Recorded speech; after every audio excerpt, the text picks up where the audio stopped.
विद्यार्थियों, पिछले क्लास में मैंने आपको बताया था संयोजन अभिक्रिया और विस्थापन अभिक्रिया के बारे में, वियोजन अभिक्रिया के बारे में बताया था। आज जो आपको बताने जा रहा हूँ वह है विस्थापन अभिक्रिया, जिसे हम लोग डिस्प्लेसमेंट रिएक्शन भी कहते हैं। तो सबसे पहले समझना है कि विस्थापन अभिक्रिया है क्या और इसकी क्या परिभाषा है। तो विस्थापन अभिक्रिया की परिभाषा को समझिए। जिस रासायनिक अभिक्रिया में अधिक क्रियाशील तत्व किसी यौगिक में उपस्थित कम क्रियाशील तत्व को उसके स्थान से हटा देता है, उसे विस्थापन अभिक्रिया कहते हैं। एक बार फिर से समझिए। जिस रासायनिक अभिक्रिया में अधिक क्रियाशील तत्व किसी यौगिक में उपस्थित कम क्रियाशील तत्व को उसके स्थान से हटा देता है, उसे विस्थापन अभिक्रिया कहते हैं। इसका जो सामान्य सूत्र है वो समझिए। ए जोड़ B C will gives you A C plus B.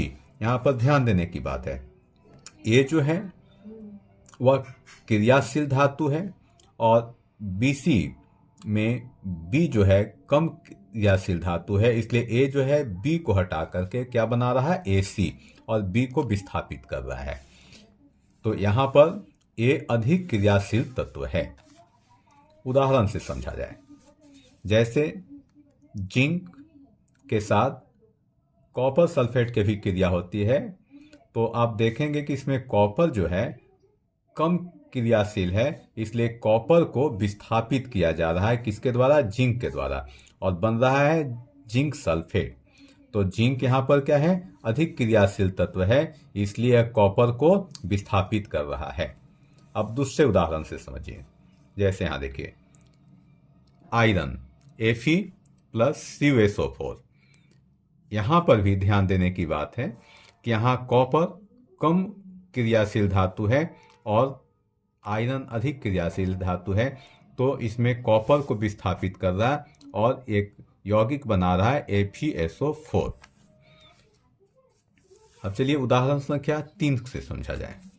यहाँ कॉपर के साथ सिल्वर नाइट्रेट की अभिक्रिया, तो यहाँ सिल्वर जो है कॉपर की अपेक्षा कम अभिक्रियाशील है, इसलिए यह सिल्वर को विस्थापित करता है और कॉपर नाइट्रेट का यौगिक बना लेता है।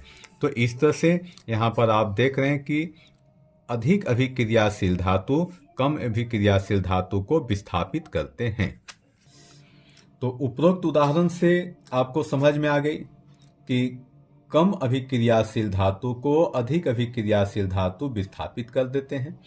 इस विस्थापन अभिक्रिया के महत्व के बारे में हम लोग समझे कि ये क्यों इतना महत्वपूर्ण है। तो विस्थापन अभिक्रिया का जो महत्व यह है कि इसमें 2 अभिकारक भाग लेते हैं, हमेशा इसमें 2 अभिकारक भाग लेंगे और केवल अधिक अभिक्रियाशील तत्व ही विस्थापन कर सकता है, कम अभिक्रियाशील तत्व विस्थापन नहीं करेगा। और यह अभिक्रिया जो है सक्रियता श्रेणी के आधार पर आधारित होता है और अभिक्रिया के दौरान हमेशा एक नया यौगिक बनता है और एक नया तत्व मुक्त हो जाता है। यानी यौगिक में इस अभिक्रिया में के दौरान एक नया यौगिक बनता है और मुक्त तत्व बनता है। यह अभिक्रिया सामान्य रूप से ऊष्माक्षेपी अभिक्रिया होती है, यानी इस अभिक्रिया में ऊष्मा भी निकलता है। यदि तत्व कम क्रियाशील हो तो अभिक्रिया नहीं होती है। विस्थापन अभिक्रिया के महत्व को समझने की आवश्यकता है। यह अभिक्रिया बहुत महत्वपूर्ण है क्योंकि धातुओं की अभिक्रियाशीलता ज्ञात करने में विस्थापन अभिक्रिया का अहम भूमिका होती है।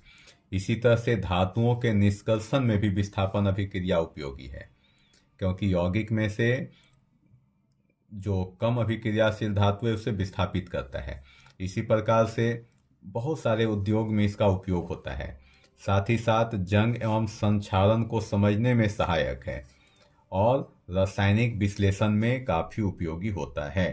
तो इस तरह से इसकी विशेषता है कि एक तत्व दूसरे तत्व को यौगिक से हटाता है।